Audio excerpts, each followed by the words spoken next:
No funciona. Sí, ya funciona. Buenas tardes. ¿Me has pedido un minuto? No. Ah, bien. Buenas tardes, bienvenidos a este lugar de la Universidad de Alcalá, que es un lugar especial, dentro del que toda la estructura central de la universidad es espectacular. Este edificio que habéis visitado esta mañana o esta tarde, no sé, pero este lugar es un lugar señera, es nuestro lugar más importante, pero no solo de la Universidad de Alcalá, sino de toda España. ¿Por qué? Porque tenemos un elemento que constituye a día de hoy un elemento único en toda España, y ese elemento tan importante que nos hace referencia singular es ni más ni menos que este púlpito, que a simple vista parece un púlpito como los que podemos ver en alguna iglesia, pero este púlpito se denomina cátedra. Y la palabra cátedra es una palabra importante porque de ahí viene la palabra catedrático, que sabéis que es la denominación que se le da a los profesores que alcanzan el máximo rango, tanto en instituto o en bachillerato como en la universidad. El profesor de máximo rango alcanza la palabra de catedrático. Pues la palabra catedrático viene que antiguamente se impartía docencia de esta cátedra. Desde este púlpito, aquí se sentaban los alumnos y se denominaba cátedra. La cátedra también era el lugar donde subía el estudiante que iba a presentar su tesis doctoral, el doctorado, que sabéis que es el máximo rango. Primero acabamos la carrera, somos graduados ahora y después hacemos un estudio hay que hacer un máster, depende de las carreras, y luego elaboramos la tesis doctoral para ser doctores para la Universidad de Alcalá. Bueno, pues el doctorado antiguamente también se realizaba desde este púlpito. Aquí se ponía el que quería ser doctor, pero era un poquito distinto que ahora. Ahora es un examen, es una presentación de su trabajo que es evaluado por un tribunal, pero normalmente se hace en las facultades o aquí, pero en un aula normal. Pero antiguamente el doctorado no era solo un examen al estilo de los que hacemos ahora, el examen que dura un ratito, una hora, media hora o así. Entonces el doctorado duraba meses. Aquí se subía el doctorando, el que quería ser doctor, y tenía a la derecha, en ese huequecito de ahí, un profesor que le ayudaba y a la izquierda un profesor que le atacaba, es decir, que le preguntaba para que respondiera. Y aquí se iban sentando todos los alumnos, bien de la misma carrera o bien de otras carreras, que le podían hacer preguntas durante un mes. O sea que fijaos qué tipos de examen. Y ahora nos quejamos de los duros que son nuestros exámenes en el instituto o en el colegio. O sea que hemos mejorado. Pues cuando terminaba era doctor por Alcalá y entonces le daban varias cosas. Le daban unos guantes blancos, le daban un gorro y le daban un anillo y le daban un botón de oro. El botón de oro tenía que salían por aquí los doctorandos, se iban al primer patio y luego hay una puertecita por ahí que da a la plaza de Cervantes. Pues los que obtenían el doctorado, ese botón de oro era para darlo en una taberna, en un sitio, e invitar a todo el pueblo a vino. Es decir, ellos no se quedaban con el botón, sino que el botón iba y venía. Se daba en la taberna se lo daba a la universidad, que le daría el dinero correspondiente y volvía para el siguiente doctorado. Pero aquel que no aprobaba salía también a ese patio, y en ese patio había una puerta que daba al callejón ese, que no sé cómo se llama, esa callecita pequeña que hay detrás, y ahí le manteaban. Ahí, como no había aprobado, le manteaban. Y además le colocaban unas orejas de papel, que ahí viene el nombre de orejas de burro. Ahora vosotros sois demasiado jóvenes, ya no sé si conocéis el término de orejas de burro, pero antes se dice, si no apruebas te colocarán unas orejas de burro, o si eres muy burro, si no lo haces, te colocarán orejas de burro. Y de ahí viene la denominación de orejas de burro. O sea que fijaos qué importante era este púlpito donde ocurrían todas estas cosas. Hoy es nuestro lugar señera, ahí pues se presenta el premio Cervantes, ahí no puede subir cualquiera, se sube en determinadas ocasiones. Y uno de los premios Cervantes, que sabéis que es el premio nacional más importante que hay en literatura de lengua española, pues se lee desde ahí. Bueno, pues hoy estamos en este lugar tan especial, donde además veis nombres que hay ahí, y los nombres que hay ahí son personas de todas las diferentes estudios que ha habido aquí. Pues tenéis a Antonio Nebrija, unos han sido profesores y otros profesores y alumnos. Pero a San Juan de la Cruz, que estuvo aquí, a San Ignacio de Loyola, que también estuvo un año estudiando aquí, y aquí nació, sabéis que San Ignacio de Loyola creó a los jesuitas, la Compañía de Jesús la creó San Ignacio de Loyola en Roma, pero realmente él, el año anterior de ir a Roma, estuvo aquí, y estuvo en el hospital universitario, que era el Hospital de Antezana, que es un pequeño edificio que está en la calle Mayor, que si sois de Alcalá y podéis ir a visitarlo, vale la pena, porque es un hospital que fue creado en 1483 y siguió funcionando hasta hace 10 años. Y es una maravilla. Pues ahí San Ignacio de Loyola estuvo un año porque quería hacer teología. Él era fraile y quería hacer teología aquí en la Universidad de Alcalá, que era muy prestigiosa. Y estuvo un año. Y cuentan, si vais allí os contarán la historia, que pasó primero pidiendo en la puerta. Se colocó en la puerta del hospital y pedía dinero. Y entonces ya los del hospital dijeron, a ver, ¿qué sabes hacer? Porque veían que estaba todo el día pidiendo dinero en la puerta. Y dijeron, ¿tú qué sabes hacer? A ver, ¿qué puedes hacer? Y te damos trabajo. Y dice, bueno, poco, ayudar en la cocina. Y lo pusieron de ayudante en la cocina del hospital. Estuvo allí un año y ya allí en los patios que tiene, que es un edificio muy bonito, empezaba a predicar y a decirle a la gente que tenía que contarle un poco las ideas, que tenían que ser buenos, rezar y demás. Pero estuvo un año, asistió a la universidad y al cabo de un año se marchó a Roma. Y en Roma fue cuando fundó la Compañía de Jesús. O sea que fijaos qué importante realmente, su idea nació aquí y aquí la puso en práctica. Y dentro de medicina, que es nuestro campo, ¿qué queremos resaltar hoy? Pues queremos resaltar que la medicina ya de 1508, que fue cuando empezaron los estudios de medicina aquí, fue una medicina muy, muy importante.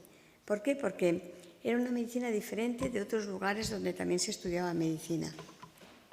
Porque Cardenal Cisneros tenía una idea de lo que debería de ser un médico. Lo tenía muy claro. Pidió la bula papal para ser facultad de medicina y además impuso normas para estudiar medicina. ¿Y qué normas impuso? Pues siempre un poco diferente. Los estudios de medicina eran diferentes de los otros estudios. ¿Por qué? Porque para estudiar medicina primero tenías que estudiar otra carrera, que es lo que se llamaba el Bachillerato de las Artes. ¿Por qué? Porque en ese bachillerato era como un bachillerato general donde estudiabas gramática, sobre todo porque todos los libros estaban en latín y tenían que saber latín previamente. Tenía que estudiar retórica y didáctica. ¿Por qué? Porque entendía que un médico tenía que saber primero hablar con sus pacientes, escucharles, comprenderles y dialogar con ellos, y tenían que estudiar también algo de matemáticas, que era gramática y, geometría y astronomía, que era lo que había en aquel tiempo. Es decir, tenía que ser una persona un poquito mayor, con una capacidad de aprender y pensar y además de poder debatir, que era su idea. Entonces, primero estudiaban bachillerato de artes y después ya empezaban a hacer medicina. Aquellos que aprobaban, o sea que ya había otro examen previo. Como veis, estudiar medicina siempre fue con exámenes previos antes de poder hacerlo.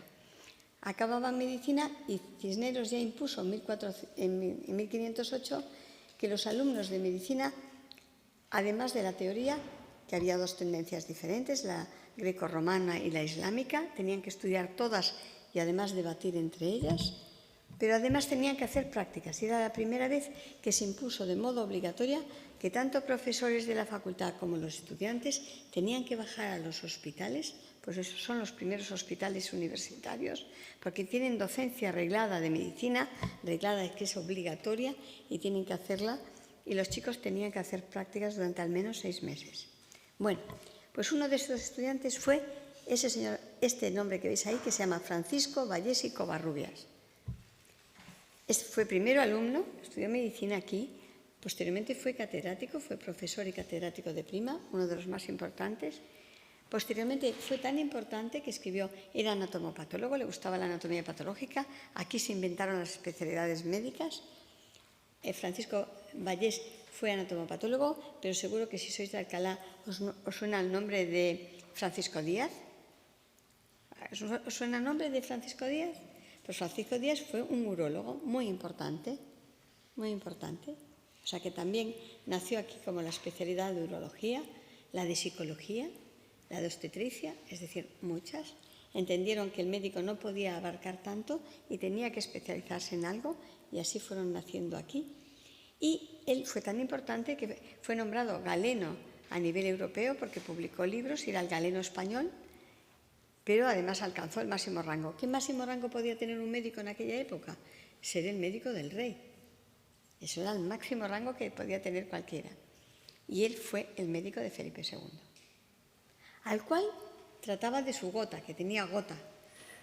Antiguamente era una enfermedad muy normal por el mal metabolismo y lo que comían, sobre todo carne. Cuando tenía ataques de gota, venía el médico, le aliviaba y decía Felipe II, ¡qué maravilla! Este médico es divino. Y de ahí vino el nombre de Divino Vallés. O sea, que ya veis cómo el nombre pasa a la historia.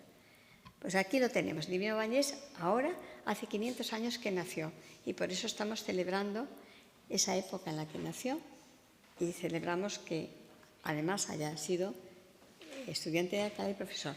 Pues él no solamente hizo eso, sino que una vez que era profesor aquí se dio cuenta que había que reformar los estudios de medicina, que con los 6 meses que pasaban en prácticas durante la carrera no era suficiente, que salían preparados, pero no tan bien como para asistir a los pacientes. Y él impuso una reforma que era, cuando acaban la carrera, para poder ejercer como médicos, tienen que hacer 2 años más de práctica en el hospital, pero tutelados por un médico que tenga capacidad para enseñar. Y para eso tenían que pasar un examen que hacían otros médicos, que él también era evaluador de médicos, que se llama protomédico. Protomédico significa evaluador de médicos. Pues Francisco Vallés también fue protomédico de la corte y muy importante. Pues impuso 2 años de práctica tutelada. Si ahora lo trasladamos a nuestra época, todo está inventado. Fijaos, estamos hablando de 1450. ¿Qué es el MIR? ¿Os suena la palabra MIR para los estudiantes de medicina, para los médicos? Los médicos cuando acaban la carrera, hoy en día, son graduados en medicina, pero no pueden ejercer. Tienen que hacer una especialización que se hace a través de un examen muy importante a nivel nacional que se denomina MIR. Y en ese MIR, según el número que tengas, tú puedes elegir especialidad. Aquí son 4 o 5 años, en Europa son 2, pero, en fin, como veis, está todo inventado. El MIR lo inventó Vallés en el 1450. Aunque no pasó a la historia, pero, o sea, es decir, Alcalá cambió el mundo, cambió al menos en el campo médico. Inventó las especialidades, inventó el MIR, pero además hubo una transformación muy, muy importante que es la medicina antes de Cardenal Cisneros y antes de que hubiera facultad, había hospitales, pero los hospitales se llamaban hospitales o albergues y albergaban a los pobres que no tenían dinero y a los peregrinos. La gente caminaba de un lugar a otro y no tenía dónde dormir y dónde comer. Entonces, esos hospitales albergaban a este tipo de gente. Al llegar allí le daban comida y a veces le daban vestido, zapatos, lo que necesitaba. Pero no les trataban. A partir de que bajan profesores de la facultad y alumnos, cambia el concepto médico y empiezan a tratarse a los pacientes, se les trata de su enfermedad, pero también como personas. Es decir, la enfermedad no existe, existe una persona que está enferma. Y empieza a cambiar el concepto de paciente y además empieza a cambiar el concepto de dignidad de la persona. La persona es la que sufre, la persona es la que tiene un problema y hay que tratarla de modo integral.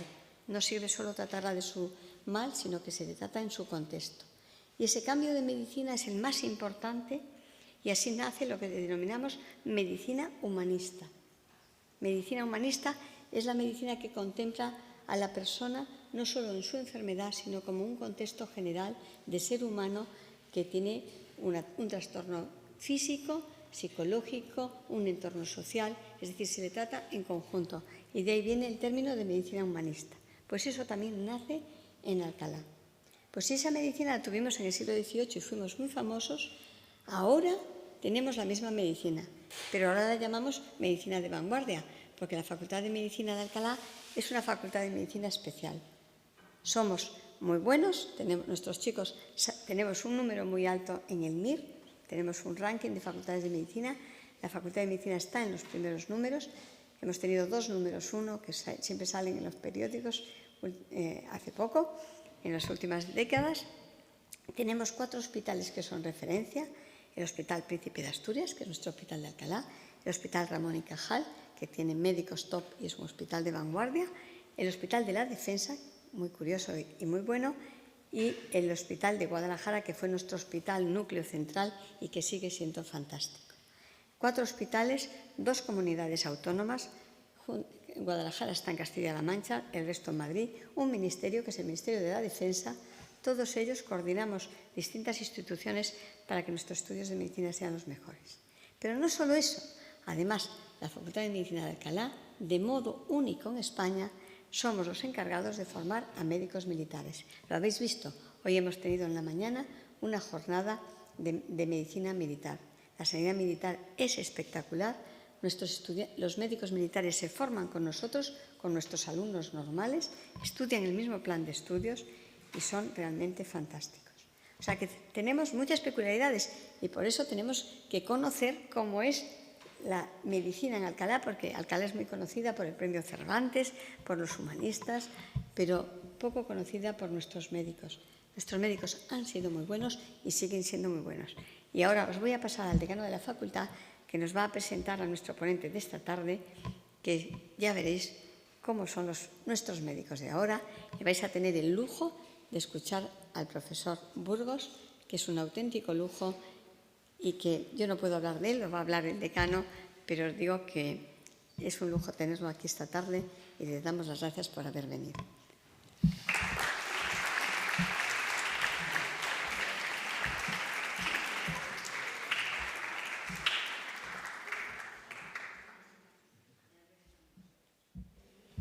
Bueno, muchas gracias por la presentación, profesora Julia Buján.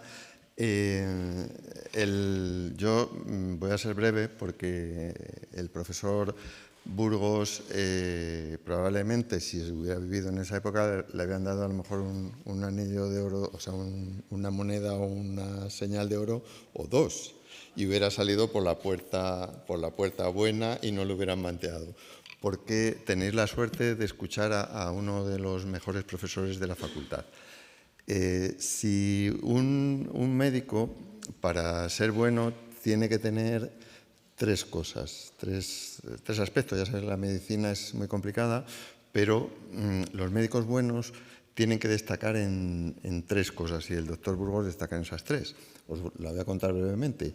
Una es la asistencia, es decir, cómo trata a los pacientes. Entonces, el doctor Burgos es especialista en urología, es el jefe de servicio de Ramón y Cajal desde el 2010 y es un experto en la urología y en concreto en varias cosas. Por ejemplo, es un experto en el trasplante renal. ¿Qué quiere decir? Poner un riñón a una persona que está mal de riñón para devolverle la salud del riñón y probablemente la vida, ¿no? Y es muy importante ese tipo de cirugía que lo haga gente como él. También es experto en la preservación de los riñones, porque sabéis que cuando una persona dona un riñón, ese riñón no se pone al minuto siguiente, sino que tiene que estar unas horas manteniéndose ahí en una situación especial. Entonces, él ha hecho muchos estudios en este sentido. Y luego también es un experto en cirugías muy complejas, en operaciones complejas, que nos va a contar hoy y no voy a detallar más. Tanto cirugías pequeñas como cirugías más grandes, ¿no? Sobre todo de tumores, que sabéis que los tumores urológicos, los tumores de los riñones, de la vía urinaria y la vejiga, pues son cada vez más frecuentes. Entonces, el doctor Burgos, la parte asistencial la cumple con creces y 1 o 2 medallas de las que hablábamos. Luego hay otra parte que un médico también ha de ser, y es ser buen enseñante, ser buen docente. Es decir, un médico puede saber mucho, pero si eso no lo transmite a los estudiantes o a los residentes que están con él o a los compañeros, pues no sirve de mucho. La medicina es muy compleja y hay que saber transmitir. Entonces, él es profesor desde hace muchos años en la universidad, ha ido escalando los distintos grados y es ahora catedrático. Como decía la profesora Buján, es el más alto rango que puede tener un profesor. Los alumnos, y si alguno vais a ser alumno en el futuro, estaréis encantados con sus clases y con sus enseñanzas si rotáis por el Hospital Ramón y Cajal. Y la tercera pata que debería tener o deberían tener todos los médicos es una faceta investigadora, es decir, que uno se apoya quizá en el siglo XVI en lo que enseñaba Francisco Vallés, pero la medicina ha progresado gracias a que todo el mundo ha hecho investigación. Y en este sentido, el profesor Burgos tiene muchísimos trabajos de investigación, que sabéis que ahora la investigación, la manera de difundirla es publicarlo en revistas y luego los demás lo leen. Entonces tiene, imaginaos, más de 400 trabajos en revistas internacionales, en revistas nacionales. Y ha presentado numerosas comunicaciones a congresos, ha formado parte de asociaciones de urología, incluso ha presidido alguna asociación europea. Por lo tanto, ya digo, el profesor Burgos reúne las tres facetas importantes en un médico, que es ser un buen clínico, un buen médico asistencial, no solo a nivel de hacer bien las operaciones, sino de tratar de un modo especial a los pacientes, ser buen docente, y eso los estudiantes de nuestra facultad lo saben, y ser un buen investigador. Por lo tanto, es un privilegio tener al doctor Burgos como profesor en la Universidad de Alcalá, y yo creo que para vosotros también va a ser un privilegio oírle. Y no me quiero detener más. Muchas gracias, profesor Buján, muchas gracias, profesor Burgos. Y nada, cuando...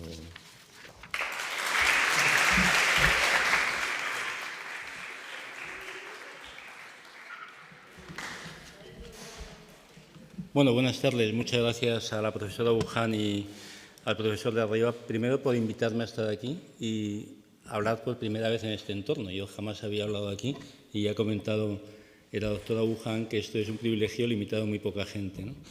La segunda cosa, realmente de lo que han dicho, lo único importante es que todas las mañanas te levantas, trabajas y te ilusiona y te gusta lo que haces. Todo lo demás es cosas que la vida te va ofreciendo y tienes la fortuna de poder disfrutar de ellas. Y luego la posibilidad de hablar a una audiencia un poquito distinta, ¿no? Para mí es un privilegio también el hecho de que hoy no hablo a otros médicos, a otros colegas que saben mucho de lo que estoy hablando, sino que tengo que ser capaz, intentaré conseguirlo, de contaros alguna cosa, pero por primera vez tengo acceso a hablar a un ámbito de la sociedad distinto y eso para mí es un privilegio, la gente joven como vosotros, que no sé si seré capaz de hacerlo, vamos a intentarlo. Lo que yo os invito es a que cualquier duda que surja en las cosas que voy a ir contando, pues levantéis la mano y yo intento contestar a las preguntas que me hagáis. Ya nuestro decano me ha preguntado, ¿vas a poner mucha sangre? Y es que los cirujanos, pues aunque no os lo creáis, fuimos los últimos en llegar a la universidad. Antiguamente los cirujanos no se consideraban un título universitario, sino se llamaban cirujanos barberos y iban haciendo cirugías, y los primeros cirujanos vinculados más con mi especialidad se llamaban litotomistas, porque lo que hacían era cirugía de la piedra, quitaban piedras a la gente que en aquel momento tenían, frecuentemente en la vejiga o en otros sitios, con unas cirugías que hoy en día serían etiquetadas no de cirugías, sino de salvajadas, porque para quitar un cálculo, una piedra que había en la vejiga, pues al paciente le abrían la zona del periné, que es la zona que hay en el caso de los hombres entre el testículo o los testículos y el ano, y por ahí sacaban la piedra con una habilidad tremenda, y aquello pues hace que probablemente no nos considerasen dignos de estar en la universidad. Luego, con el paso del tiempo, pues fuimos puliéndonos un poco, la universidad nos acogió, ya nos hicieron copartícipes de sus conocimientos y fuimos mejorando un poco. Estuvo la cirugía abierta, donde hacemos pues cosas que os enseñaré algunas, y en las últimas décadas pues la intención ha sido siempre minimizar la agresividad de lo que uno hace para curar a un paciente, de manera tal que ha nacido la cirugía laparoscópica. No sé si alguno de vosotros ha oído hablar de eso. ¿Sabéis lo que es la cirugía laparoscópica? ¿No? Pues es hacer la misma cirugía que se hace por vía abierta, bien sea operar una enfermedad benigna una malformación o una litiasis, una infección o un tumor, por una cirugía que se lleva a cabo a través de 3 o 4 orificios en el abdomen que te permite meter cámaras y utensilios y tú haces esa cirugía sin abrir el abdomen del paciente. Y eso ha pasado en las últimas 3 o 4 décadas. Y en las últimas décadas, fundamentalmente, o 2 décadas, pues se han incorporado a eso la tecnología. Y la tecnología básicamente es la cirugía robótica. Entonces, probablemente, cuando vosotros pensáis, oís que vamos a hablar de cirugía robótica, estáis pensando en algo así, ¿no? Que es lo que habéis visto en las películas y en los vídeos, ¿no? ¿Alguien pensaba en algo semejante a esto cuando hablaba de cirugía robótica y habéis visto el título que tenía esto?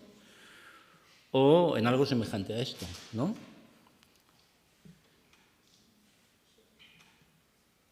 ¿Imaginabais que esto podía ser la cirugía robótica que se hace hoy en día o no? Bueno, pues no, la realidad es que lo que se hace es algo semejante a esto y soy capaz de clicarlo y que vaya. Vale.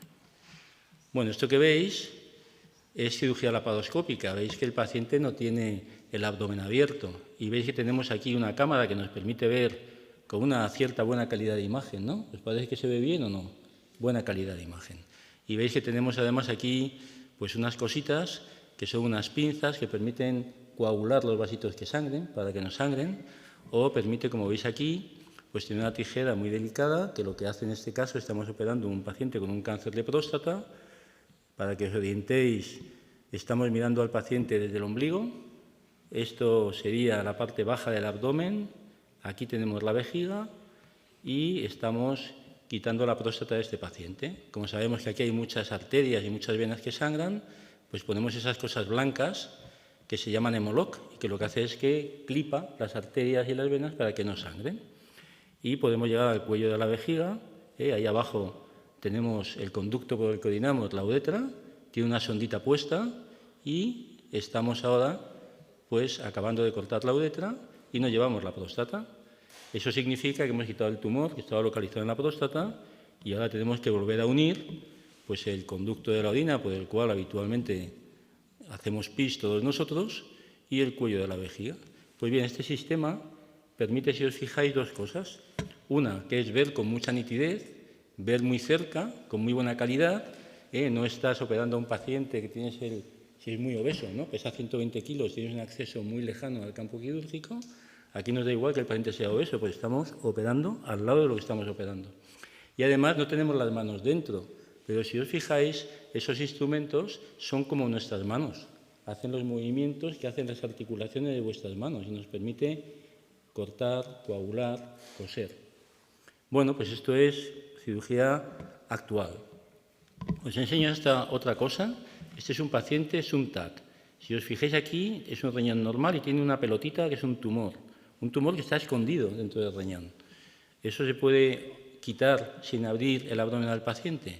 Pues igual que os contaba antes, podemos ver la arteria, que es el tubo que lleva la sangre al riñón, podemos ver la vena y será muy importante que si yo voy a buscar ese tumor, durante unos minutos pueda bloquear la circulación de la sangre para meterme dentro del riñón, quitar el tumor solo, coserlo después y uso una cosa que es una sonda de ecografía. Como yo no veo el tumor, pues es una sonda de ecografía laparoscópica que en una pantallita me dice aquí está el tumor.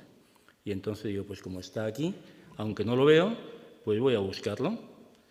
Y con cierta paciencia, pues uno descubre que, oye, efectivamente, magia potagia. Tenemos aquí el tumor y como hemos controlado un poquito el sangrado, pues sangra muy poquito y estamos sacando, enucleando el tumor del seno del riñón. El tumor está en el corazón del riñón. Yo no lo veo, pero puedo verlo con ecografía y directo con ecografía voy a irlo quitando poquito a poco. Esto antes significaba que el paciente le quitábamos el riñón. Y si tú tienes 30 años y te lo quitamos, vives toda tu vida con un riñón menos. Y eso no es muy bueno. El doctor de arriba conoce mucho mejor que yo, porque él es nefrólogo, que tener un riñón solo a lo largo de tu vida, pues hace que tengas más posibilidad de tener la tensión alta, de tener insuficiencia renal, de tener alguna enfermedad vascular. Pues aquí está la pelotita. Y ahora lo que hacemos es que con ayuda de este sistema articulado y robótico vamos a coser el tejido que hemos tenido que abrir para poder sacar el tumor. Bueno, pues eso en la práctica, ¿cómo se hace? Pues hasta ahora, durante muchos años, se hacía con esto que veis aquí. ¿Habéis oído hablar alguna vez del robot Da Vinci? ¿Sí o no? Pues el único sistema que había en el mundo para operar con cirugía robótica era el sistema Da Vinci, que tiene esta especie de brazos y que hay un cirujano que no está con el paciente operando. El cirujano está operando aquí, en esta consola. Es como cuando vosotros jugáis a la videoconsola y el cirujano se asoma un poquito aquí. Bueno, pues desde el año 2000 hasta hace poco, pues todo lo que se hacía era con este dispositivo. Y para que os hagáis una idea, la primera vez que hubo un robot en España fue en el año 2005, que eso fue en Barcelona, en un sitio que se llama Fundación Puigverd. Y en Madrid, que es donde estamos ahora, el primer equipo llegó en el año 2006. O sea que esta historia tiene 18 años en nuestra comunidad autónoma más o menos. ¿Y esto funciona o no funciona? Pues fijaos en una cosa, en el mundo ahora mismo ha habido más de 13 millones de procedimientos que se han hecho con cirugía robótica. Eso es muy importante, hay más de 8.200 Da Vincis instalados en el mundo ahora mismo. ¿Y en España qué? Pues en España, como veis, en este momento del tiempo hay 143 sistemas robóticos instalados, por tanto no está muy mal, y los procedimientos, las cirugías que se hacen aumentan de modo exponencial. Si os fijáis, pues aquí vemos la cantidad de cirugías que se hacían a lo largo del año. En el 2005 empieza a operarse, pero veis que es que cada año multiplicamos porque se opera casi todo o gran cantidad con cirugía robótica en países avanzados. Y eso es importante que lo tengamos, porque todos los ciudadanos del mundo deberían tener las mismas posibilidades de acceder a una buena calidad, a un buen sistema de salud. Y, por tanto, el tener una distribución equitativa de esta tecnología en el mundo es importante porque eso da salud y da vida a toda la población. Eso es válido a nivel de nuestra comunidad autónoma, a nivel de nuestro Estado, a nivel de Europa, a nivel del mundo, ¿no? A nivel del universo no lo sé, pues no sé si hay algún marciano por ahí que sea acreedor a que le operemos algo con cirugía robótica, pero si lo hubiese, también, porque uno de los aspectos de la medicina que ha comentado nuestro decano es un poco la visión humanista de la medicina, que el humanismo es un movimiento que tiene una visión del mundo en global, ¿no? Lo que se llama la cosmovisión del mundo, y por tanto todo lo bueno que tenemos es algo que ha de ser compartido, y la mejor expresión de eso es la salud, que las tres cosas fundamentales que se oyen es salud, dinero y amor, ¿no? En lo clásico. Efectivamente la salud es lo primero en ese sentido. Bueno, veis ahora que yo os decía que el sistema Da Vinci es lo único que había, pero últimamente ha habido una explosión de nuevos equipos, de manera tal que lo que hasta ahora era un monopolio, pues a lo largo del tiempo han amanecido un montón de robots distintos que van a cambiar las cosas. Pero si os fijáis, un robot tiene tres cosas. Uno que se llama la consola, que es donde el cirujano, que no está tocando al paciente, el paciente tiene un cirujano que está ahí al lado ayudando, pero el que está operando está a distancia, puede estar en la habitación de al lado y el paciente está aquí siendo intervenido. Por tanto, lo primero que tenemos, el primer componente es la consola. ¿Qué es eso? El segundo, ha habido cambios, como os decía, y de hecho hace unos días en Burdeos ha habido el Congreso Europeo de Cirugía Robótica, que ha habido pues, más de 1.000 asistentes y ha habido pues, muchas novedades allí. Y se han presentado consolas nuevas. Por ejemplo, es una consola de un dispositivo chino que va a cambiar probablemente el acceso a la cirugía robótica. La tecnología china abarata sensiblemente los costes y han sacado varios equipos que son casi una copia del Da Vinci y probablemente eso va a hacer que las cosas cambien. Y como veis, este equipo, que es un equipo chino, pues tenemos una calidad de imagen y una posibilidad de operar que es bastante semejante a lo que yo os enseñaba antes. Bueno, en España tenemos básicamente tres equipos ahora. El Da Vinci, que es casi todos, y algunos tenemos la fortuna de tener un segundo equipo. En nuestro caso tenemos esto, que se llama Versius, y que ese es el segundo componente que yo quería enseñaros. Aquí, como veis, no es como esa especie de pluma que caía en brazos, sino que tenemos brazos independientes. Por tanto, el segundo componente, el primero es la consola donde está operando el cirujano. El segundo componente son los brazos, que son los que soportan la cámara, la pinza de disección, la tijera, lo que coagula. Y veis que hasta ahora teníamos una pluma única de la que colgaban 5 brazos y esos equipos nuevos son modulares, pero tienen bracitos independientes.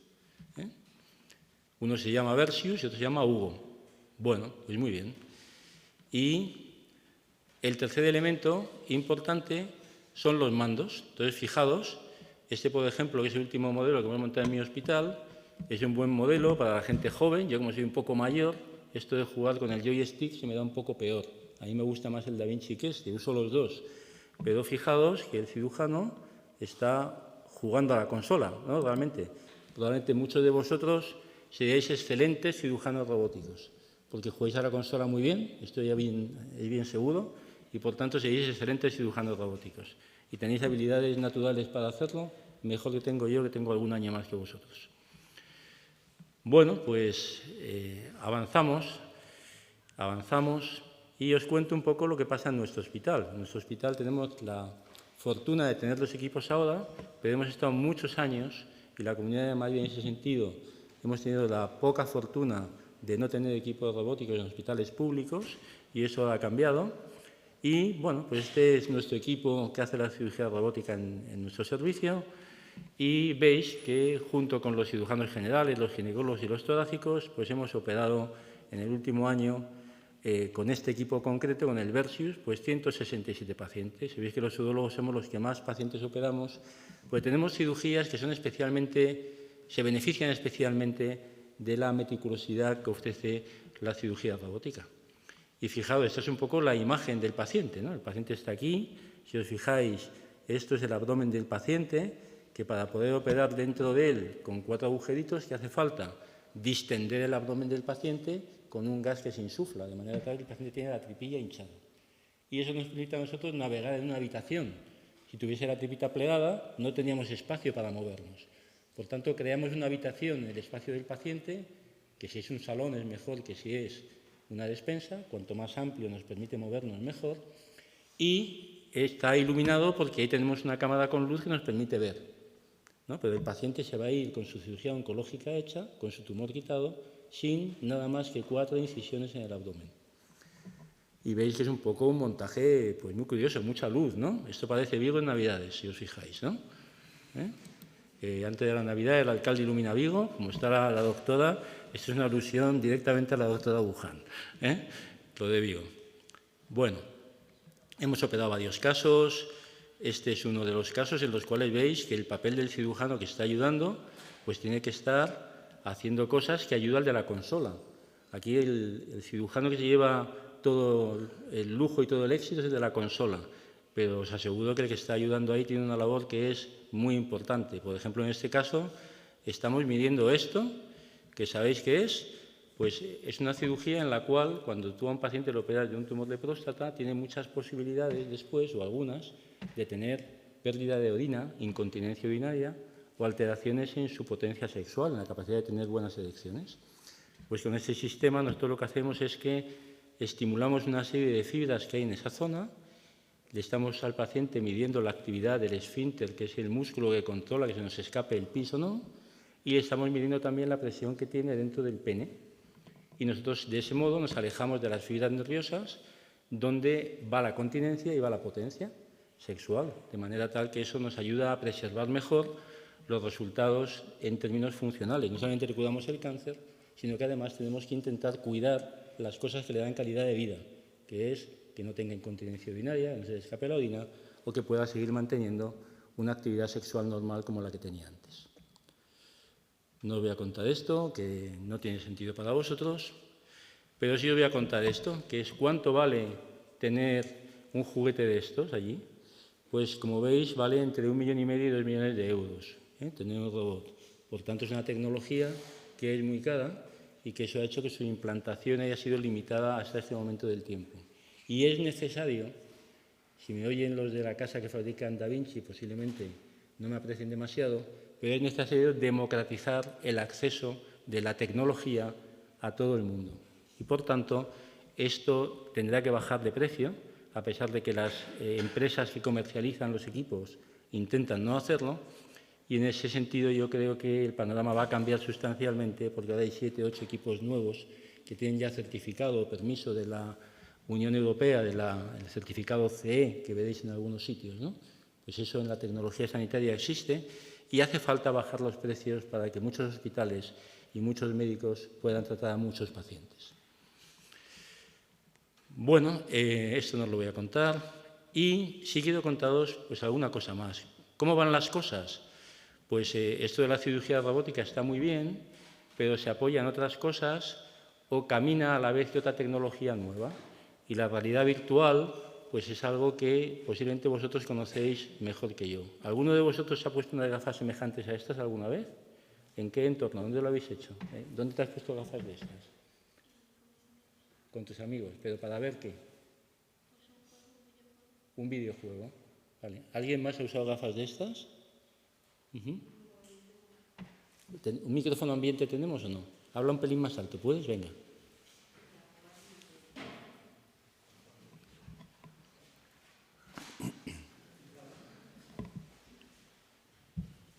Para jugar videojuegos. Para jugar videojuegos. ¿La calidad de imagen que tú tienes crees que es buena? ¿Es muy nítida o no? No, es horrible. Es horrible. ¿Y tú ves en 2 dimensiones o en 3 dimensiones? ¿Tienes sensación de profundidad cuando lo ves? Sí, está en 3 dimensiones. O sea, te puedes mover perfectamente, mirar a tus alrededores, el cuerpo, pero la calidad no es... La calidad de imagen no es muy buena, pero tú crees que ver en 3 dimensiones te da una cierta dosis de realidad a lo que estás viendo. Sí. ¿Es así? Vale. ¿Quién más lo ha usado? ¿Quién? ¿Alguien por aquí? Bueno, era igual, ¿no? Para un videojuego, ¿la sensación tuya es la misma que ha contado ella? Vale. Bueno, pues esto se está importando a la medicina de un modo un poco más sofisticado. Y entonces veis que nosotros podemos manejar algunos modelos y en nuestro hospital hay en concreto 2 grupos que están intentando implantar pues, lo que es la realidad virtual o la realidad aumentada en el ámbito de la neurocirugía. El profesor Julio Acedo, que es profesor titular de cirugía en nuestra universidad y que es un experto en la cirugía maxilofacial y en la cirugía de base de cráneo, pues ya está empezando a diseñar algunas cirugías en base a modelos de realidad virtual que están en fase todavía muy embrionaria, pero que permite diseñar en base a la información que le da el TAC y en base al tratamiento de las imágenes lo que va a ser luego el campo quirúrgico y puede mover esos modelos virtuales. Y nosotros, esta es la doctora Gómez, nuestra jefe de sección, que la veis aquí que parece que está un poco mal de la cabeza porque está moviendo las manos sin que sepamos que está moviendo, pero está haciendo algo semejante. Está moviendo un riñón en el aire que tiene un tumor y está diseñando un poco el camino por el cual va a poder nuclear, poder quitar ese tumor, ¿no? Bueno, pues esto ha llegado y ha llegado para quedarse y de hecho nos va a permitir ensayar procedimientos de manera tal que el tiempo de cirugía va a ser más corto, porque yo sé los movimientos que voy a tener que hacer cuando vaya a quitar el tumor y por tanto no voy a tener ensayo-error de que me tengo que ir más acá o más allá, voy a cortar mis tiempos de cirugía. Y además mis residentes van a aprender mucho más deprisa, además de que ya son muy listos y aprenden mucho más deprisa que yo. Mis médicos residentes tienen habilidades y destrezas que a mí me cuestan mucho más. Y además nos va a permitir informar a los pacientes y que el paciente entienda qué es lo que me pasa y qué es lo que me van a hacer y cómo me lo van a hacer y qué ventajas tiene, qué limitaciones y qué complicaciones posibles tiene. Por tanto, la realidad virtual ha venido para quedarse con nosotros. Permite además, pues en algunos tumores como estos, hacer ensayos como los que os he contado y cuando uno llega allí, como sabe exactamente qué arteria tiene, qué vena tiene, dónde está localizado el tumor, pues entonces nos permite hacer cosas tan chulas como esta. Por tanto, ser cirujano, menos mal que nos han metido en la universidad. Si se quedan sin esto, pues hubiese sido un desastre, ¿no? Ver estas cosillas. Vale. Bueno, pues nosotros hemos trabajado un poquito en este sentido con la Universidad de Virgen del Rocío, con el Hospital de Virgen del Rocío de Sevilla y hemos hecho algunas cosas en pacientes con unos tumores enormes de riñón. El tumor de riñón es un tumor que tiene una gran afinidad por crecer dentro de los vasos, de manera tal que se mete por la vena, a veces crece por la vena cava, que es como la castellana que lleva la sangre hacia el corazón, y si uno tiene toda la castellana bloqueada de coches, tiene toda la castellana, toda la vena cava llena de tumor, pues eso no es muy bueno. Y si ese tumor te llega al corazón, pues es un poco peor, pero el tumor del riñón es un poco así a veces. En un 1 o 2% de los casos es capaz de crecer por la vena, crecer por la cava y llegar al corazón. Y es un tumor que es muy poco sensible a la quimioterapia y muy poco sensible a la radioterapia. Y es un poco sensible a la inmunoterapia. Entonces tenemos que tratarle básicamente con cirugía apoyado con un poquito de tratamiento inmune que lo que hace es estimular a tu sistema inmune, a tus defensas, a tus células, a tus linfocitos, para que estén especialmente diseñados para comerse a las células tumorales que pueden quedar. Entonces hay que combinar. La medicina básicamente es colaboración. Uno puede asumir cosas muy difíciles quirúrgicamente cuando tiene un buen especialista en radiología que le ayuda a interpretar, un buen oncólogo que le ayuda a tratar, cuando tiene un buen cirujano hepático que le pueda ayudar, cuando tiene un buen anestesista que le pueda ayudar. Por tanto, uno es mucho mejor cuando está con los demás que cuando está solo. Los médicos tenemos mucho afán de protagonismo unipersonal. Es que yo soy un tío fantástico. Tíos fantásticos no existen. La gente se adiestra y hace las cosas muy bien. Y ocasionalmente hay alguno que es un poquito mejor. Pero básicamente es el trabajo de todos los días, de la constancia y el adiestrarte lo que te hace un cirujano competente. Y cuando sumas la competencia de varios, pues todos juntos somos muchísimo mejores que uno solo. Y eso en medicina es especialmente cierto, en mi opinión.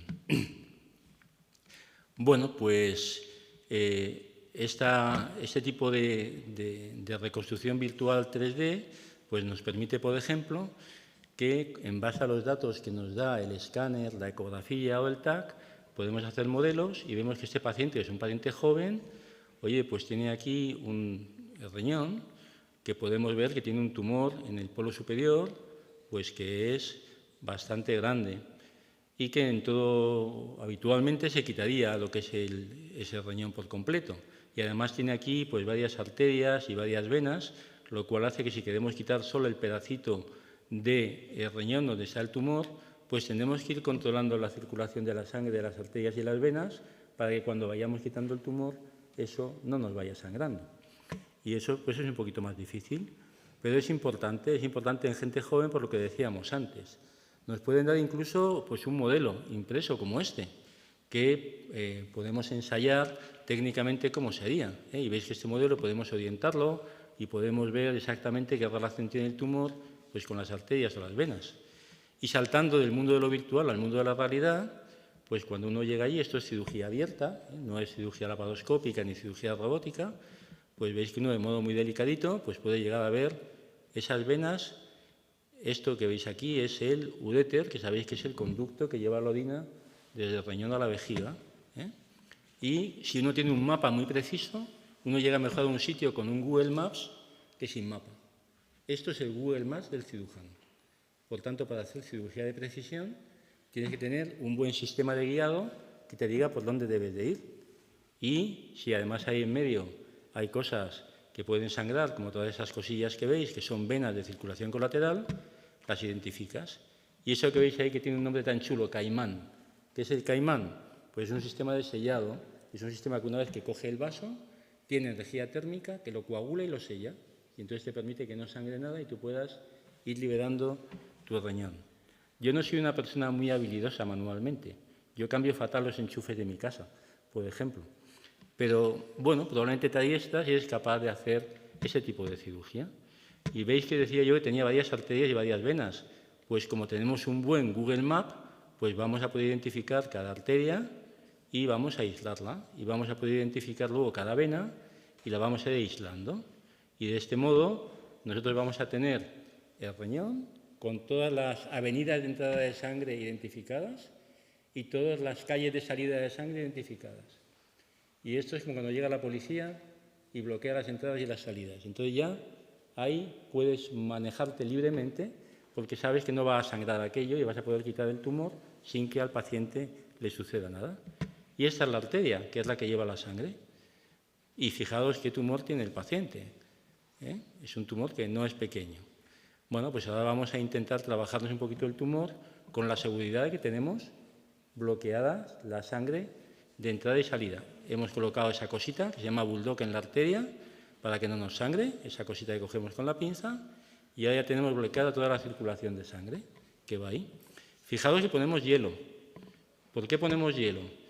Pues porque queremos que el metabolismo de las células se paralice. Cuando tú pones hielo, baja la temperatura del riñón. Y cuando la bajas a 4 grados, ¿qué sucede?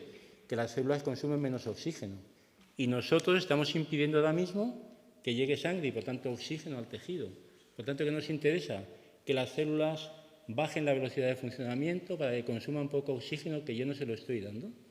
Como le estoy poniendo hielo, tengo congelado, no congelado, y me permite ir quitando el tumor y quedarme con el riñón sano, que luego seré capaz de reconstruir. Avanzamos para no abusar de la sangre y una vez que hemos quitado todo, veis que vamos ligando las arterias independientes que nos pueden ir quedando y nos queda ya pues un riñón sano. Vamos reconstruyendo pequeñas arterias o venas o cálices que nos hayan quedado y hoy al final de la película pues acabamos suturando el riñón sano y este paciente que tenía 30 y tantos años pues se va a su casa sin tumor y con sus 2 riñones funcionando. Por tanto, este tipo de tecnología de reconstrucción nos permite hacer una cirugía más precisa y preservar riñones que de otro modo pues hubiésemos tenido que quitar. Bueno, pues acabamos ya solamente con una cosa que tiene que ver más con el futuro de la cirugía robótica. Este es un hecho que ha sucedido en el Congreso Europeo que os decía que ha habido hace unos días, en septiembre, que es la telecirugía. Este médico que veis aquí, que es Alberto Breda, que trabaja en Fundación Puigvert, está operando en Burdeos, que era la sede donde estábamos, y está operando a un paciente que está en Beijing, que está en China. Entonces, realmente la cirugía a distancia, entre Burdeos y Pekín hay 8.300 kilómetros, pero el paciente está siendo intervenido por un cirujano que está en un continente, bueno, no es en un continente distinto, pero en un país muy lejano. La telecirugía ya es una realidad y esto no es mala noticia. Puede ser muy mediático, pero no hay que quedarse en lo mediático. Yo creo que es buena noticia porque probablemente tú vas a poder tutorizar la cirugía de mucho cirujano joven que está iniciándose, que a lo mejor tiene un caso más complejo, que está en el hospital, pues no sé, en un hospital lejano de aquí y que tiene una cirugía más compleja que hace y que tú puedes estar siendo el soporte para ayudarle a hacer algún detalle concreto y, por tanto, va a permitir extender la capacidad de hacer cirugía compleja a otros sitios e incluso a países del tercer mundo. Quiero decir que es posible que en un entorno menos favorecido económicamente tengamos acceso a ofrecerle la tecnología de una sociedad más avanzada, ¿no? Bueno, y antes os decía, y habéis visto que el paciente tenía la tripilla iluminada e hinchada y tenía 4 o 5 agujeritos.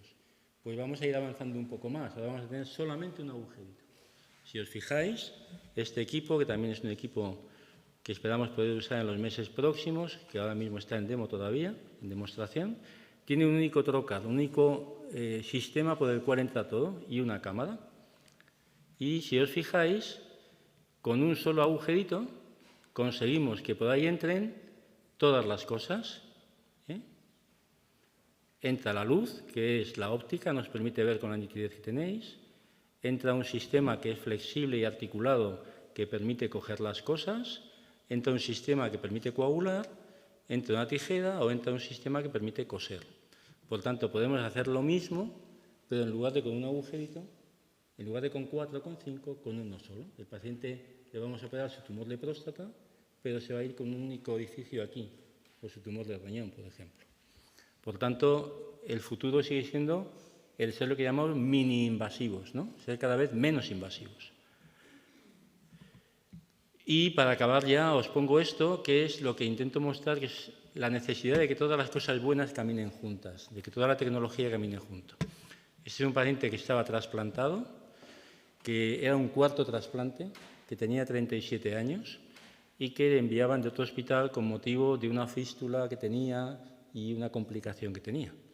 Pues en este paciente con cirugía robótica, con ayuda de ecografía intraoperatoria y con ayuda de este modelo que veis, que no solamente es un modelo 3D, como os he enseñado antes, sino que además se puede volcar en la pantalla o en la consola del cirujano.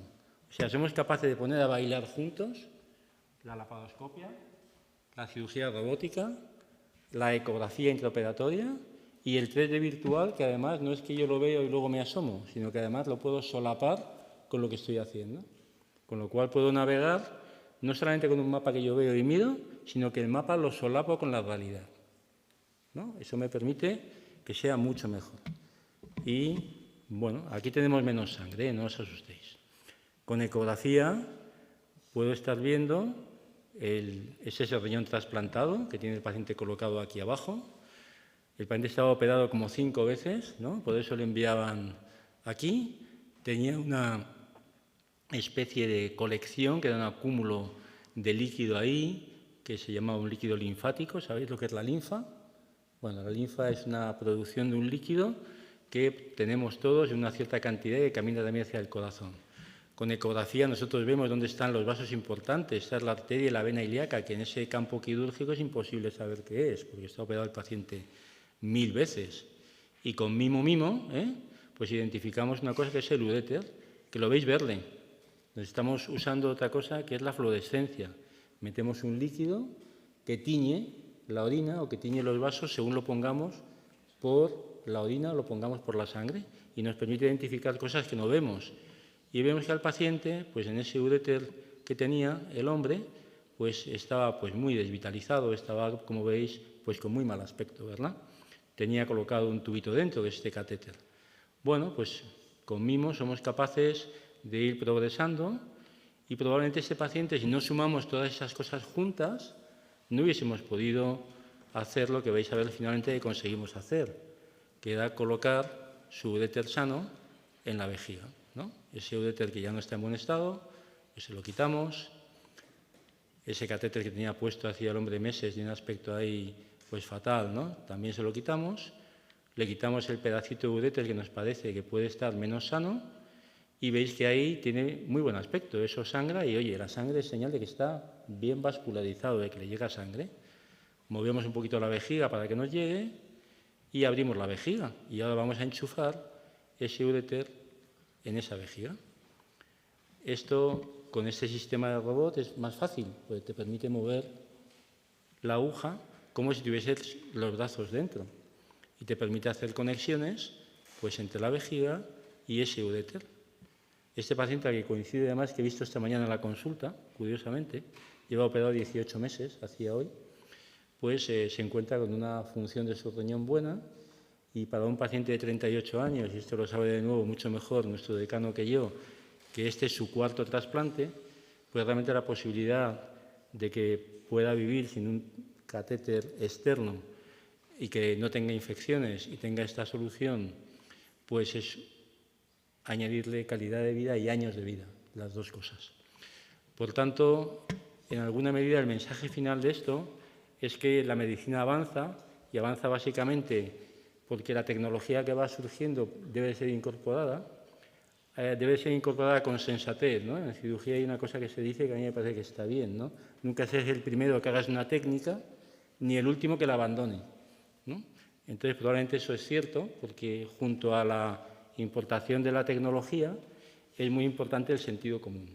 Para ser médico no hace falta ser muy listo, probablemente hay que estudiar bastante, ¿no? Pero no hace falta ser muy listo, hace falta ser sensato. Con tener un poco de sentido común tienes hecho el 80% de tu práctica médica.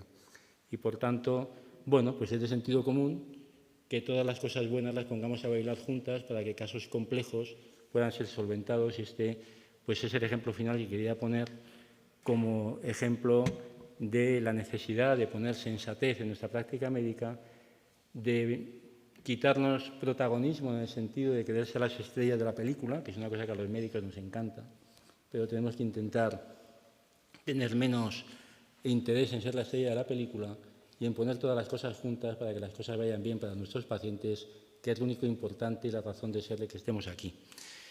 Y yo no tengo mucho más que decir. Ahora estoy dispuesto a contestar lo que me preguntéis si soy capaz, o sea que adelante, podéis disparar, ¿eh?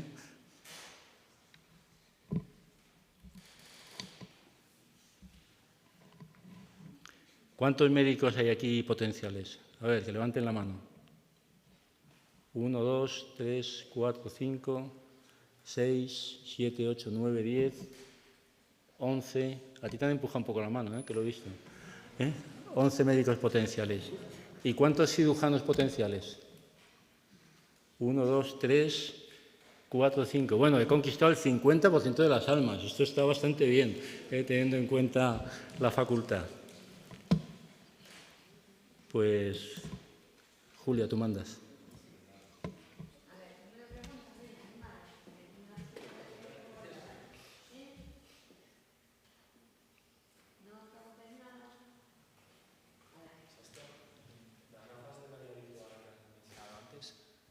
Dentro de un quirófano, ¿qué papel pueden tener? O sea, ¿qué avances hay ahora mismo integrando lo que es una navegación 3D con unas gafas de realidad virtual a la vez que operas?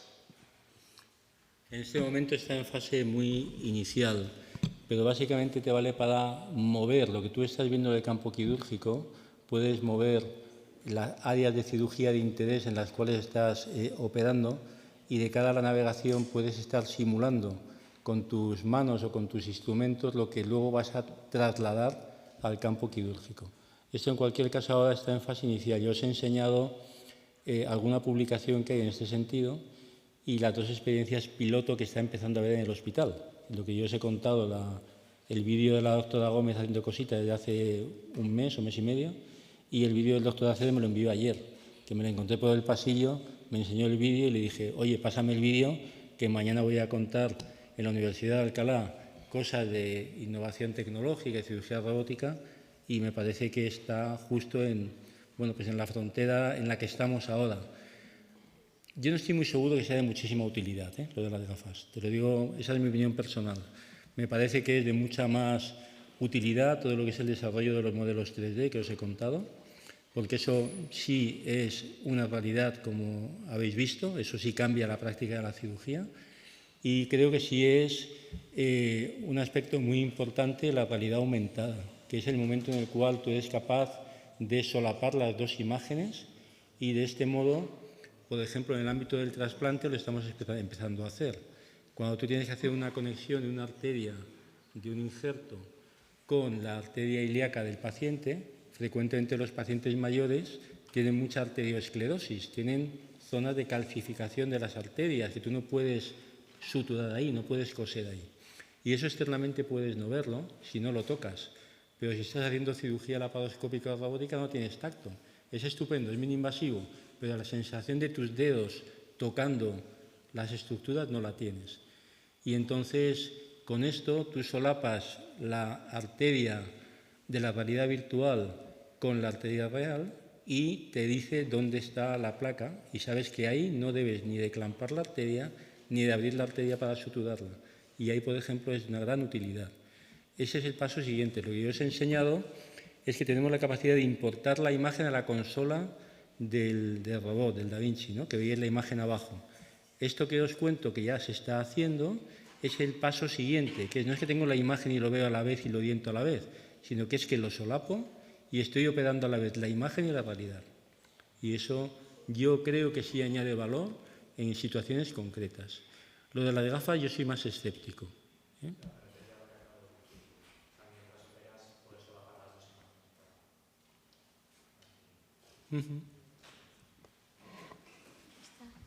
Pues mira, hablando de vídeos con simulación, con realidad virtual, ahora hay una salita aquí, en este primer pasillo, a mano derecha, donde hay vídeos militares, que fue la sesión esta mañana, y hay vídeos de simulación con realidad virtual y que podéis pasar a verlos, que creo que es interesante.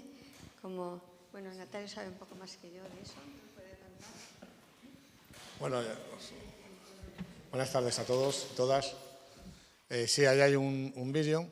No sé si alguno de vosotros ha estado en una de estas exposiciones que está muy de moda ahora, que llamamos exposiciones inmersivas, en el que uno se pone las gafas y parece que está dentro del Titanic, por ejemplo, o que está en plena erupción del Vesubio. Bueno, pues esto es una cosa muy parecida. ¿Para qué se utiliza? Pues se utiliza, como ha dicho el doctor, como ha dicho Digo, ¿dónde está? Se me ha ido, mi amigo Javier. Pues se utiliza para simular y para que tú puedas ver cómo son las estructuras y por dónde puedes entrar, no puedes entrar, por ejemplo, o hasta incluso superponerlo sobre el campo real, como estabais hablando ahora. En las Fuerzas Armadas lo utilizamos ¿para qué? Pues para estudiar los protocolos y para aprender los protocolos de cuando se está en zona. Cuando tú no estás dentro de un quirófano y tienes que operar a alguien, estás en un ambiente muy hostil, pues tienes que ir muy preparado y todos los movimientos y todo el protocolo tiene que estar muy automatizado, porque en un momento determinado pues aterriza un helicóptero y se mueve todo, o tienes un problema porque tienes un ataque y tienes que seguir operando porque no vas a dejar al paciente ahí. Entonces tiene que estar todo muy protocolizado y tiene que ser todo muy automático. Lo tienes que poder hacer prácticamente con los ojos cerrados. En la cirugía civil pasa exactamente lo mismo. Cuanto más automatizado tengan los procedimientos, supongo que será muchísimo más fácil solventar los problemas que te puedan surgir. Entonces, para eso, lo que hemos hecho nosotros es un aula que tú entras y parece una discoteca, porque no tiene más que luces moradas. Yo muchas veces entro y digo, ¿dónde está la barra? Pues está todo morado. Entonces, esos son todos los sensores, y cuanto más sensores tengas, mejor es el movimiento, que es lo que le pasa a muchos videojuegos. En un videojuego, cuando se diseña, si el diseño está hecho con muchos sensores en el avatar, pues el movimiento es más real. Si tiene menos avatares, pues el muñeco hace así, la mano sale disparada. ¿Vale? Entonces, cuanto más sensores tenga de movimiento, cuando se ha hecho el modelo, mucho mejor. Entonces, nosotros lo que hacemos es eso, es simular cuáles son los procedimientos que tiene que hacer un médico o un enfermero, o los dos juntos, un equipo médico, cuando están en una zona de operaciones, en una zona con un ambiente complicado, y tienen que ir a salvar a una persona, y tienen que ir a rescatarla y tienen que estabilizarla antes de transportarla. Entonces, tú entras allí gente y ves una habitación completamente vacía con señores que se mueven así, que parece que están bailando, y dices, aquí está todo el mundo loco, y vestidos de mimeta, es decir, vestidos de militar.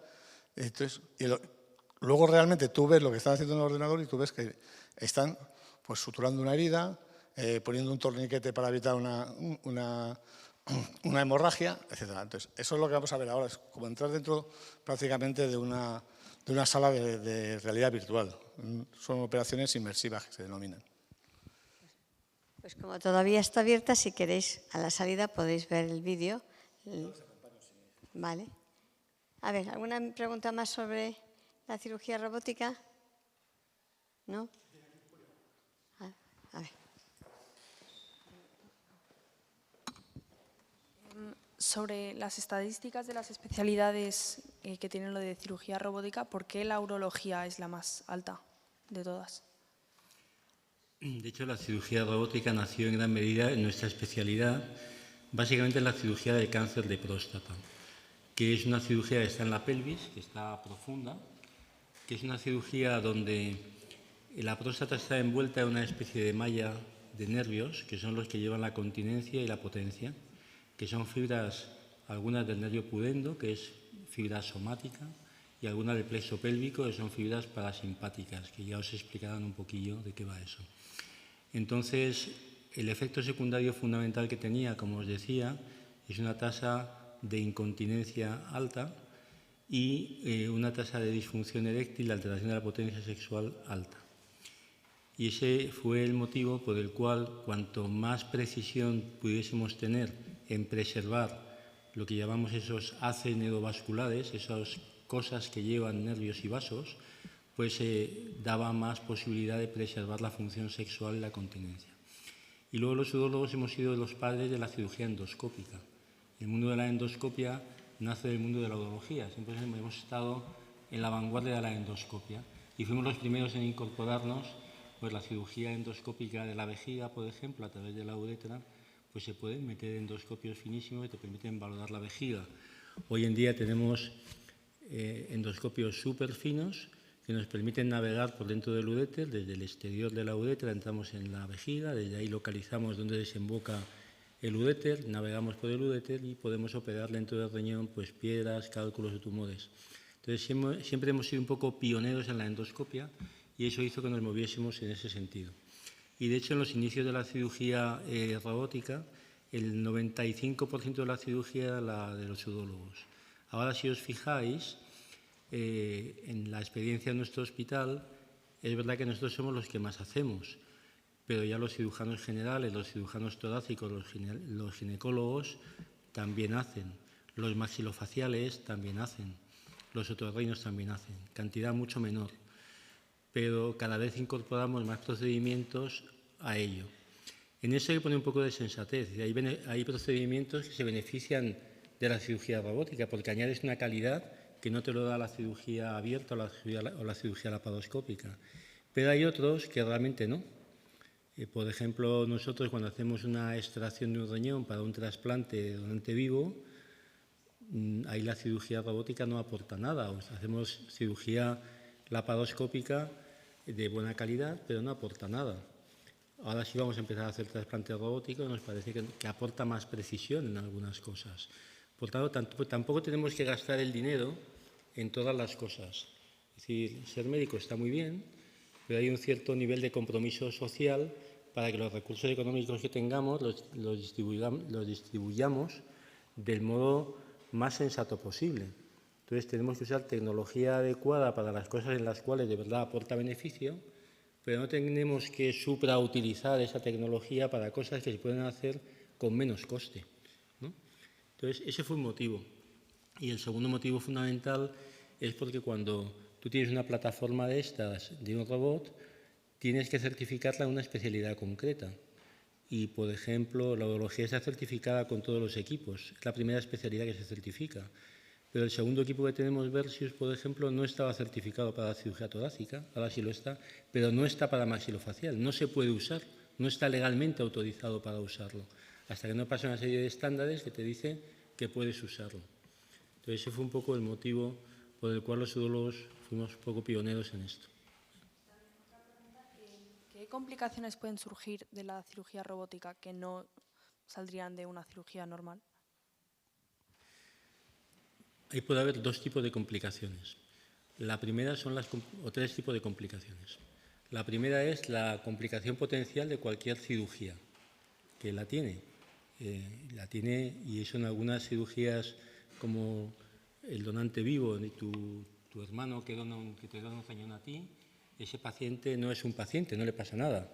Es un paciente que es un ser sano que se va a someter a una cirugía, a una serie de complicaciones potenciales para trasplantarte a ti y sacarte a ti de diálisis, pero el único beneficio que tu hermano obtiene es el beneficio emocional de que tú no estás en diálisis. Pero él se somete a las complicaciones potenciales que puede tener la cirugía a cambio de ningún beneficio. Y las complicaciones existen y hay que intentar minimizarlas. Entonces, esa es una norma general. Cualquier cirugía puede tener una complicación potencial que depende un poco de lo complejo que sea la cirugía y las connotaciones. Lo segundo es las complicaciones que puede tener esa misma técnica hecha por laparoscopia. Pues va a tener, por ejemplo, menos complicaciones de la herida, porque como no tengo una herida, pues no voy a tener infección de la herida, ni voy a tener una hernia en la herida el día de mañana. Y voy a sangrar menos. ¿Por qué? Porque como tengo la tripilla llena de gas y yo estoy trabajando en una presión intraabdominal dentro del abdomen de 12 milímetros de mercurio, pues los vasitos van a sangrar menos que si tengo el abdomen abierto y no tengo una presión que me está taponando los vasitos que sangran. Pero la cirugía laparoscópica puede tener problemas. ¿Cuáles? Que tengas la mala fortuna de cuando colocas los trócades, que son esos tubitos metálicos que pasamos a través de la pared para pasar la óptica o pasar los instrumentos con los que operamos, pues tengas una lesión de una arteria que va en la pared. Hay una arteria que está aquí, que es la epigástrica. Pues una cosa que puede pasar es una lesión inadvertida de la arteria epigástrica y el paciente sangra y ese paciente no hubiese sangrado en cirugía abierta, porque lo hubieses visto. O sea, hay complicaciones específicas de la cirugía laparoscópica. Y luego hay complicaciones específicas de la cirugía robótica, porque ese es un equipo que está controlado, que tú lo controlas en gran medida, pero que no deja de tener en algún momento algún incidente técnico que hace que el equipo se bloquee, por ejemplo, o que el equipo tenga un movimiento inadvertido del brazo porque hay una colisión de los brazos. Tú cuando operas tienes sensación de tensión, ¿no? Tú coges una cosa y lo que llaman la sensación áptica, ¿no? Cojo y tengo sensación. En cirugía robótica tú puedes tener una fuerza tremenda, pero no sabes qué le estás haciendo, pues estás operando a través de unos instrumentos que tú no tienes en la mano, que tú manejas a través de la consola que está situada allí lejos. Y eso hace que puedas tener complicaciones inadvertidas, como que puedas lesionar una asa de intestino, por ejemplo, si no eres cuidadoso. Hoy he vivido alguna situación un poco más dramática de que por una colisión de brazos se dispara un brazo y estamos operando un tumor de riñón y secciona parte del hígado. Y que eso exige moverte un poquito deprisa. Finalmente tuvimos la fortuna de no tener ni siquiera que abrir al paciente, conseguimos apañarlo aquello, pero que hay complicaciones vinculadas a veces a la tecnología y bueno, pues eso es un poco así, ¿no? Es un poco así. No es una complicación específica de la cirugía que tú haces, sino del instrumento que utilizas. Y eso hace también que hay aspectos legales, por ejemplo, que tienes que contemplar. Lo que os contaba de la telecirugía es fantástico verlo, pero hay una serie de connotaciones legales tremendas, ¿no? Desde el soporte que permite que la imagen y los movimientos y todo lo que tú haces se transmita, en este caso a 8.000 kilómetros, que en un momento dado puede fallar y eso es ajeno a la voluntad del cirujano, a la capacidad técnica del cirujano. ¿Quién tiene la responsabilidad legal de lo que pase en esa situación? Difícil de establecer, ¿no? Quiero decir que todo eso conlleva un nivel de complejidad que es alto, más allá de lo bonito que es mediáticamente decir un cirujano en Burdeos opera a un paciente en China y sacamos en los periódicos todo. En medicina eso está bien, pero a mí no me gusta mucho ser muy mediático en el ámbito de la medicina. A mí me parece que la mejor noticia es la normalidad.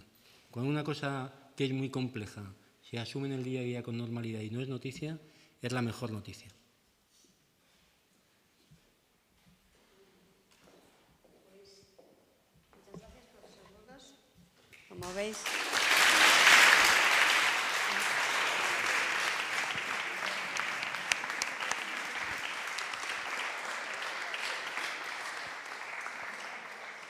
Como veis, entiendo que las imágenes son complicadas para entender, pero ¿habéis visto cómo se ven los órganos por dentro?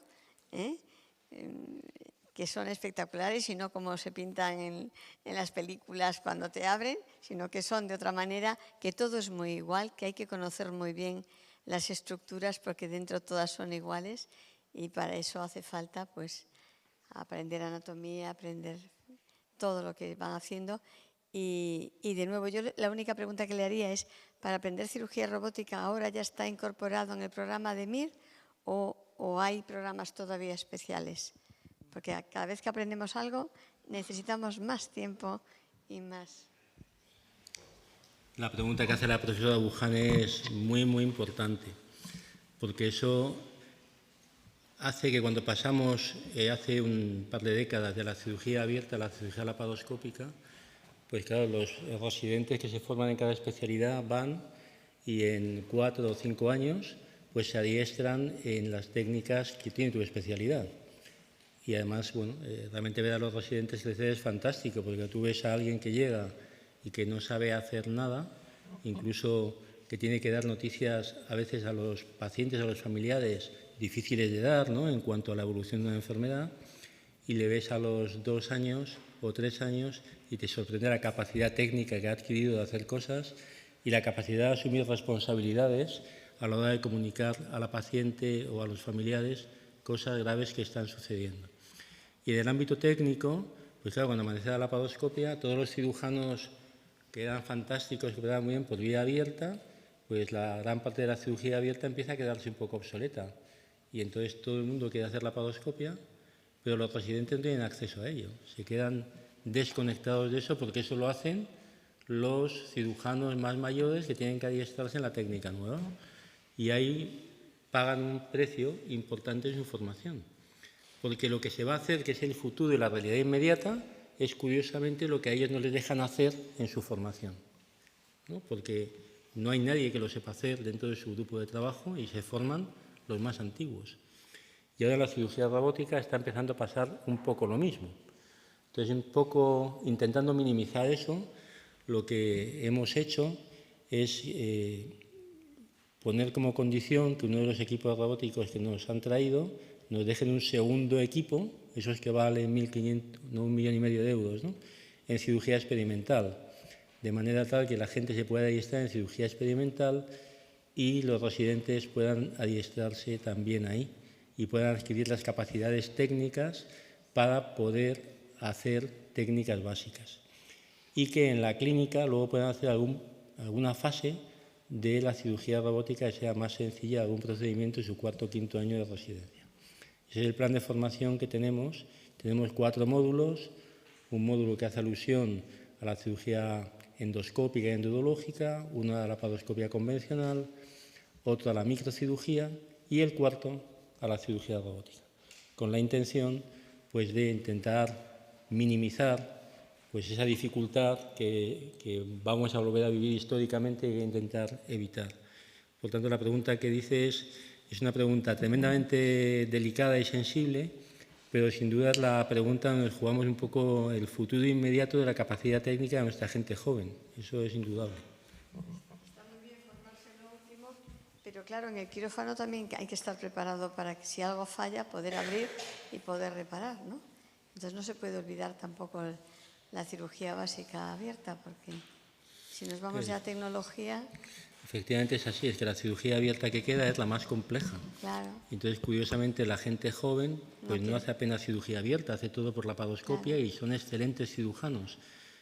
Pero es que cuando tienen que hacer algo por cirugía abierta, pues están más limitados, porque no han adquirido experiencia en eso.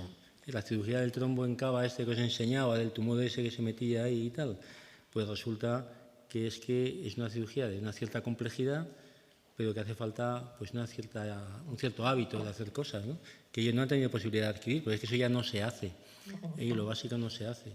Y si yo he vivido pues, un adjunto muy brillante nuestro, 37 años o 38, excelente laparoscopista, opera el tío estupendo, y una de las veces operando pues me llaman pues porque el paciente estaba multioperado, tenía múltiples heces intestinales, total que en esta próstata que estaba haciendo, que la hace muy bien, fantástico, pues había habido una lesión de un manojo de heces intestinales por una cirugía complejísima.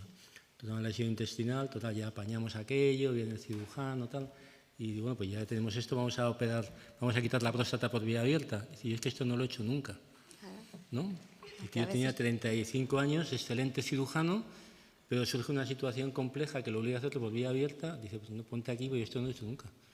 Entonces, bueno, esa es una situación que vamos a vivir. Sí. Y, bueno, imagino que a lo largo de la historia eso se ha solucionado siempre y ahora tenemos más capacidades para solucionarlo en el pasado. Pero eso va a pasar. O sea, que has hecho 2 preguntas que has puesto el dedo en la llaga de lo... La complejidad de la medicina, que a veces no se puede olvidar lo fundamental y el pasado, porque nos resuelve problemas con el futuro. El futuro es muy bueno, pero cuando hay complicaciones también a veces es necesario conocer otras técnicas que nos permiten solventar problemas. Como veis, apasionante, podríamos seguir hablando, pero os invito a que paséis y veáis los vídeos de la realidad virtual de los militares, que son muy espectaculares, y ya que hemos hablado de realidad virtual, a ver si están y los podemos ver. Muchas gracias.